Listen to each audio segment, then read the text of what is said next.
Reskrim, teman-teman dari TNI.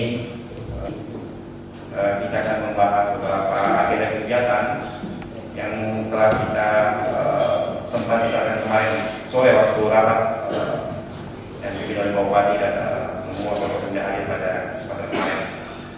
Pada hari ini Bapak Ibu, ini Pak Sekda, kita punya 3 agenda pada hari ini.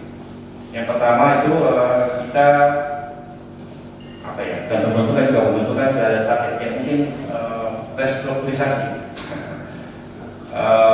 tim Satgas COVID-19 pada Raja 4. Jadi kita akan sedikit evaluasi, kemudian kita akan melakukan penyegaran restrukturisasi tim Satgas. Kemarin waktu diskusi Pak Sekda menunjukkan kita menuju ke pusat juga. Di pusat sekarang ada 2 katakanlah Pokja begitu, ada 2 Satgas, satu Satgas penanganan COVID sendiri, kemudian ada lagi satu tentang pemulihan ekonomi. Karena saat ini COVID-19 tidak boleh tidak terlalu berat juga penanganan COVID, tapi ekonomi juga harus seimbang. Yang kedua, kita akan bahas tugas dan fungsi dari masing-masing. Contoh kecil misalnya, kalau saya baru sekali keluar daerah kemarin Makassar, kita lihat sendiri bagaimana di pelabuhan itu, di bandara itu yang sibuk itu orang hubungan, yang sibuk orang karantina gitu. Pemda tidak di sana. Jadi semuanya tidak mau seperti itu, jadi lebih efektif, efisien. Tugas dan fungsi masing-masing. Teman-teman medis akan lebih fokus di penanganan di tempat penanganan medis di rumah sakit, di puskesmas dan sebagainya. Gitu. Kemudian ya seperti itu ya. Kita akan buat tugas dan fungsi itu lebih efisien, lebih efektif, dan lebih fokus ke sasaran. Gitu. Yang ketiga, sesuai dengan harapan Kapolres kemarin, kita akan membuat regulasi Pak pendukung dari aspek kesehatan sendiri, karena ada vaksin nanti. Pak Kadis kemarin membahas ada KIPI. Jadi gejala setelah vaksin harus butuh SK tadi, kemudian SK yang lain. Perhubungan juga kita butuh SK karena menyangkut pembatasan perjalanan dan sebagainya. Ada banyak hal yang kita bahas, kemudian juga tentang aspek ekonomi. Jadi hari ini ada 3 agenda Pak Sekda ini, menentukan penyegaran Satgas COVID, kemudian tugas dan fungsi, dan yang ketiga tentang dukungan regulasi. Bapak Ibu yang saya hormati, sebagaimana kita ketahui bahwa hasil rapat kemarin, kita pagi ini kita menyusun ya tim yang sudah ada itu hanya tadi disampaikan ya. Penyegaran kita dasari pada rekomendasi juga, ya, rekomendasi BPK. Jadi ini semua kita lakukan untuk menjaga keamanan kita semua, ya, bukan cuma kita person saja di dalam, tetapi secara keseluruhan, sehingga nanti kita lihat jika di periode sebelumnya ketua BPBD jadi ketua harian, itu nanti kita lihat kembali, kita evaluasi. Organisasi itu kita evaluasi karena secara ex officio Sekda itu adalah kepala badan penanggulangan bencana. Sehingga saya mau tertibkan ini sehingga dari awal harus tertib. Ya, tidak ada satupun orang yang memanfaatkan ini khusus kami di Pemda untuk kepentingan pribadinya. Tidak ada. Pertama, yang kedua, sekali lagi tim COVID Raja 4 ini kita di dalamnya itu ada 2 pokja tadi ya, kelompok kerja penting yang harus kita lakukan. Pertama yaitu penanganan atau penanggulangan dan pencegahan penularan virus itu sendiri. Jadi bagaimana sosialisasi sudah jalan baik atau belum, kalau belum apa yang harus dilakukan dan lain sebagainya. Tapi di sesi yang kedua adalah penanganan pemulihan ekonomi sebagai dampak COVID. Kita tahu bahwa di saat COVID ini sebenarnya banyak sekali program pemerintah pusat juga provinsi yang mana memberikan stimulan begitu ya, semacam apa ya, mau bilang bantuan langsung tunai kepada beberapa unsur masyarakat yang ada di kabupaten ini. Misalnya Dinas Tenaga Kerja punya tugas mendata jumlah tenaga kerja yang dirumahkan akibat COVID. Nah, ini ada ruang untuk kita usulkan baik itu ke provinsi maupun ke pusat. Ruang ini harus kita dukung dengan data, kita tidak bisa ngomong saja. Oh, kami butuh datanya. Apa yang diperlukan harus koordinasi secara intens. Dinas Tenaga Kerja sudah lakukan itu, tapi harus terus dilakukan. Sehingga saya harap ini semua kita bicarakan hari ini. Yang berikut itu ya sekali lagi banyak sorotan berkaitan dengan apa yang sudah kita lakukan ya. Mari kita lihat contoh kapal. Kita batasi kapal, hari kapal, jam kapal, ujungnya apa? Adalah tumpukan. Tumpukan ini menjadi sebab utama terjadinya penularan COVID secara besar-besaran. Sehingga apa solusi hari ini? Solusi hari ini misalnya kapal kita kembalikan ke jadwal normal pagi dan sore, tetapi menggunakan protokol kesehatan yang ketat. Jumlah penumpang misalnya hanya 40%, tidak boleh lewat, cut. Itu kasih sanksi. Hentikan operasionalnya 1 minggu kan, 2 minggu kan, terserah. Nah itu nanti kita bungkus dalam peraturan bupati. Sarannya dari bapak-bapak kemarin duduk di sana, kita juga nanti undang kejaksaan dan kan ini kan mendarat hari. Kita susun dulu, setelah itu kita undang mereka datang, kita bahas bersama sanksi-sanksi seperti apa. Contoh di tempat lain itu ada sidang di tempat, eksekusi di tempat misalnya, seperti itu. Nah itu juga harus kita bahas hari ini sehingga semuanya bisa berjalan sebagaimana mestinya.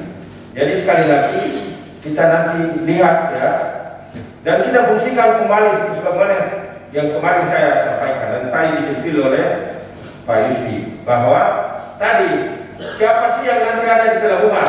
Tidak semua orang, tidak semua tim turun ke sana. Ujungnya apa? Ujungnya beban tadi. Kita dianggap kurang efisien.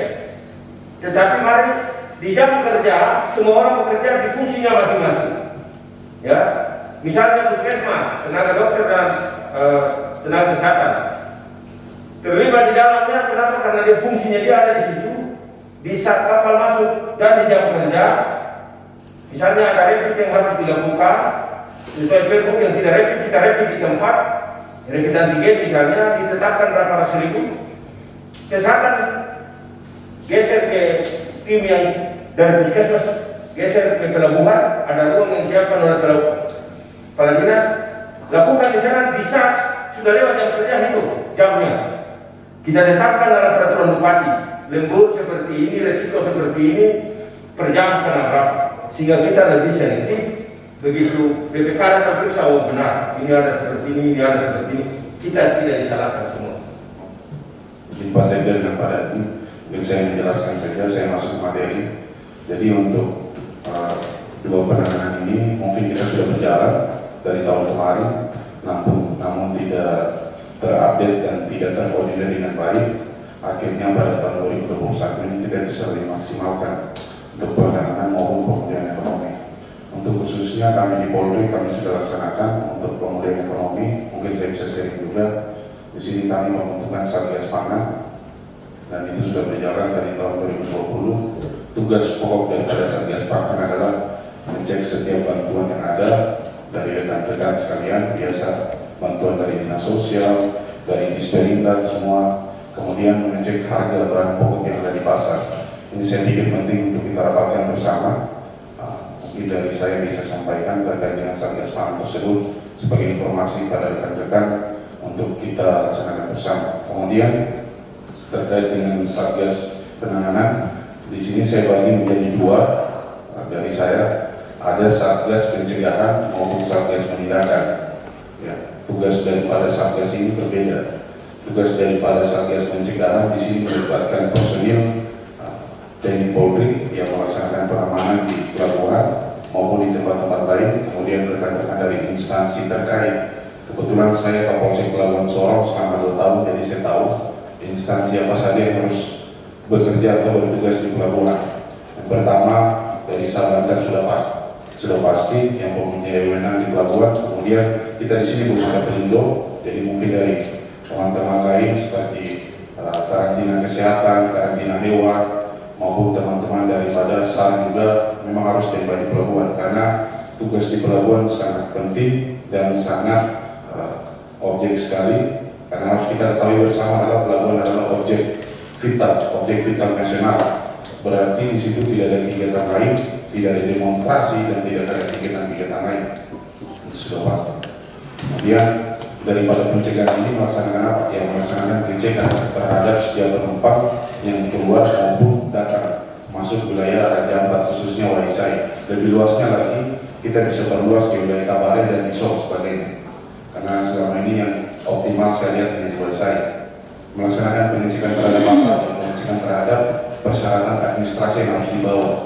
Nah, pada saat Satgas Pencegahan sudah melaksanakan tugasnya di situ juga ada Satgas Penindakan yang standby. Yang tadi sudah disampaikan oleh Pak Sekda, Satgas Penindakan terdiri dari mana? Terdiri dari TNI Polri, kemudian rekan-rekan dari Pemda khususnya teman-teman Satpol.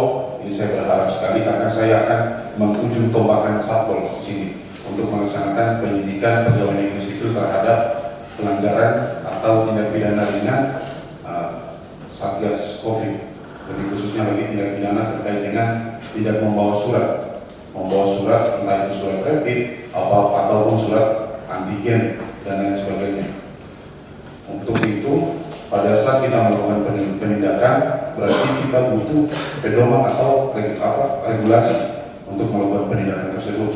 Regulasi di sini saya bisa bagi menjadi dua, yakni yang pertama peraturan daerah kalau memang kita bisa buat, yang kedua peraturan bupati kalau memang dia sangat mendesak.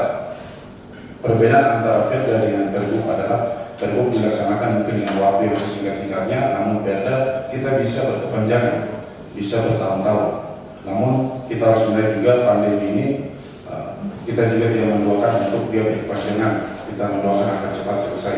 Di dalam peraturan tersebut sudah dijelaskan nanti dari pasal-pasal. Ini saya minta peran daripada pakar hukum juga sangat penting untuk segera cepat membuat regulasi ini. Saya bisa jelaskan sedikit terkait pasal-pasal, kita perjelas dalam pasal tersebut dan kita sosialisasikan kepada masyarakat. Kita tempel di tempat-tempat. Di sini ujung tombak daripada peranan daripada Pergub tersebut adalah rekan-rekan dari Satpol PP. Izin Pak Sugea, mungkin nanti kita bisa bekerja sama. Karena di sini saya akan tindakan kinerja daripada Satpol untuk melakukan penyidikan terhadap tindak pidana tidak membawa surat COVID dan lain sebagainya. Di situ yang tadi disampaikan Pak Sekda adalah kita melakukan sidang cepat. Contoh real seperti yang terjadi adalah saya tentukan seperti turun tidak membawa surat. Kita sudah jelaskan di situ aturannya ada dua, sanksinya hanya ada dua. Yang pertama sanksi administrasi berupa pembayaran, yang kedua sanksi kurungan. Sanksi administrasi berapa banyak? Nanti kita rapatkan bersama. Contoh tidak membawa surat dendanya berapa ratus ribu atau berapa juta. Kemudian sanksi kurungan, apabila yang bersangkutan tidak bisa membayar, berarti dia harus melaksanakan kurungan. Yang kemarin disampaikan oleh Pak Kapolres adalah minimal 3 hari. Kita telah melaksanakan tersebut. Namun apabila sudah membayar denda juga dan yang berlakukan lebih dari 1 kali atau 2 kali, tidak akan bisa membayar denda, hanya bisa mendapat kurungan. Jadi jelas kita melakukan penindakan di lapangan. Kemarin kita sudah bekerja maksimal, saya pikir di 2020, namun belum ada pedoman atau registrasi. Apabila kita bekerja sudah ada pedoman, berarti kita sudah sangat leluasa untuk melaksanakan pedoman tersebut. Mungkin itu saja dari saya. Nanti sambil berjalan apa yang kurang bisa kita saling mengoreksi dan memberi masukan untuk menjaga Kabupaten Raja Ampat ini yang lebih aman dan lebih kondusif. Saya pikir di Raja Ampat ini kita aparat lebih banyak daripada masyarakat ya, kalau saya lihat. Karena untuk pelaksanaan tugas, alhamdulillah sampai sekarang masih terkendal. Kita harus bisa membedakan dengan seperti Kota Sorong maupun saya lama di Kota Sorong dan Kota Manokwari, 2 kota besar yang ada di Papua Barat. Jadi saya tahu karakter dan kinerja daripada teman-teman sekaligus. Jadi kita untuk dalam Satgas, saya pikir kita sudah maksimal di tahun kemarin, namun belum terkoordinir saja, belum terdata dan belum terbaca. Untuk itu segala kegiatan yang harus kita laksanakan, tolong kita lakukan laporan biar dapat atau terbaca oleh teman-teman baik di provinsi maupun di pusat.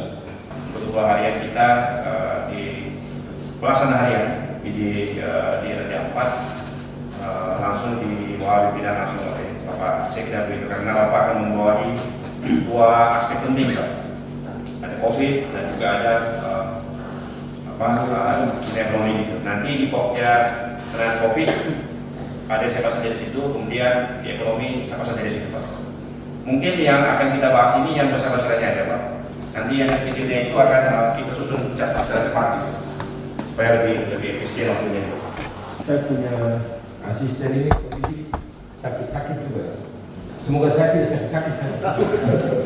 Jadi karena banyak tugas ya, tapi nanti kita tunjuk ada wakilnya, sehingga sekali lagi sekarang ini kan zamannya juga kita kerja dari rumah, kan bisa juga lewat telepon, dimanapun kita berada kita bisa komunikasi, sehingga ya saya mau juga penanganannya cepat tapi juga tertib gitu ya, tertib dan jelas. Transparan itu penting sekali. Ya tadi dua ya, penanganan COVID itu ada dua sarannya Pak Hasan, betul juga ya. Jadi pencegahan sendiri subnya, kedua penindakan siapa saja. Jadi gini Pak Yusri, soal siapa yang duduk di situ nanti kita susun secara cepat, tidak perlu forum juga, karena nanti pendapat kan tidak mungkin kita lihat siapa yang nanti. Misalnya dari Polda kita butuh berapa, dari Kodim kita butuh berapa, dari Sabana kita butuh berapa dan lain sebagainya, tinggal dimasukkan. Nah, hanya yang jadi persoalan, kalau hukum sudah hadir, kita diskusi juga, bukan di sini, mungkin forum tersendiri berkaitan dengan apa saja yang harus masuk dalam Pergub itu. Baik Pak, izin. Jadi Bapak Ibu teman-teman semua, kita hanya hari ini mungkin membahas apa-apa yang akan kita bentuk nanti. Soal nama nanti ada tim khusus kecil nanti akan memasukkan nama-nama itu. Yang penting sekarang tugas fungsi sudah jelas tadi, arahan Pak Sekda dan Pak Kasat Reskrim juga. Kita ada dua pot besar nih, satu tentang penanganan COVID, kemudian ekonomi. Di COVID ini ada dua, ada khusus untuk pencegahan COVID-nya, kemudian ada khusus untuk penindakan. Kemudian di ekonomi juga ada khusus yang menyangkut ekonomi sendiri, ada menyangkut bantuan-bantuan sosial. Kira-kira itu Pak, cara garis besarnya ada dua pot besar, nanti akan kita susun lebih detail dan akan disampaikan buat teman-teman semua. Nah mungkin karena kita fokus dulu ke Pokja A dulu. Pokja A ini penanganan COVID. Di situ ada pencegahan, ada penindakan. Nah untuk pencegahan COVID silakan dari RSUD, Direktur Rumah Sakit, dari teman-teman kalau ada masukan silakan untuk khusus untuk kelompok penanganan COVID-19. Oke, sosial penindakan dan pencegahan, tapi perlu ditambahkan bahwa penanganan post-COVID ketika meninggal dunia ada yang meninggal dunia, terus kalau warga sini siapa yang menguburkan, protokol apakah dia keluarga? Soalnya kalau kita memaksakan protokol dengan memakai baju yang seperti itu, kita yang dapat pukul Pak. Itu kejadian. Karena sering sekali nih dokter itu. Terus yang kedua bahwa bagaimana kalau masyarakat itu datang dari luar? Oke, kalau dia dari Jakarta, apakah pasti dia minta dikirim?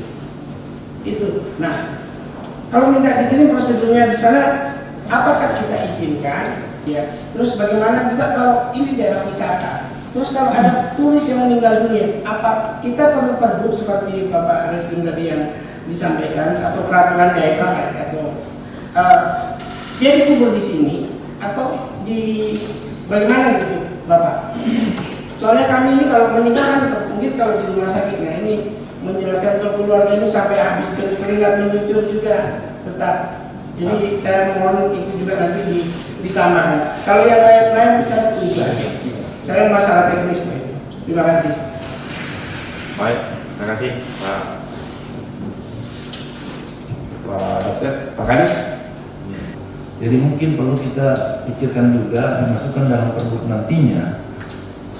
Kita upayakan itu kalau semua gratis, maka anggaran pemerintah daerah akan terkuras. Jadi kalau perlu kalau bisa kita artinya upayakan mandiri.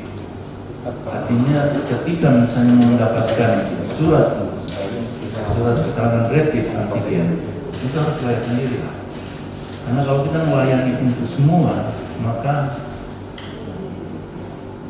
kami juga angkat tangan, artinya biaya berapa yang harga rapid antigen satu saja itu 250. Kalau dengan jasanya itu kan 450. Ini yang perlu kita pikirkan juga, karena ketika semua kita gratiskan, maka nanti tidak akan ada efek jerah nantinya kan ada masyarakat. Ini kan ada sedikit pembelajaran buat mereka bahwa ketika misalnya kita tidak membawa itu, diberikan kewenangan untuk membayar itu artinya mandiri, dia bayar sendiri. Pasti kan dia berpikir, kalau saya naik ini tanpa ada surat rapid, pasti dia berpikir tanpa harus bayar 450. Perjalanan orang keluar masuk seorang ASN itu kan ada aturannya. Surat perintah ada nggak? Kalau nggak ada misalnya, dia berangkat ke Sorong, dia harus punya rapid, dia bayar sendiri dong. Anda berjalan sendiri dong, bukan perintah. Kalau perintah pun kan diikuti dengan pembiayaan. Jadi tidak ada istilah dengan tidak bayar, harus bayar, hanya tadi. Kalau kita tidak pakai payung hukum, Pak Kasat nanti toki kita kepala. Jadi perbuknya harus kita buat. Nah, terkecuali kita sudah coba, ternyata ada orang yang kena COVID. Kita tracing ya, swabnya itu gratis. Untuk kita tahu siapa ya masyarakat di sekitar situ siapa yang kena, itu tidak boleh bayar. Tetapi kalau dia melakukan perjalanan naik turun itu kan ada kepentingannya, ada urusan bayar, tidak ada cerita.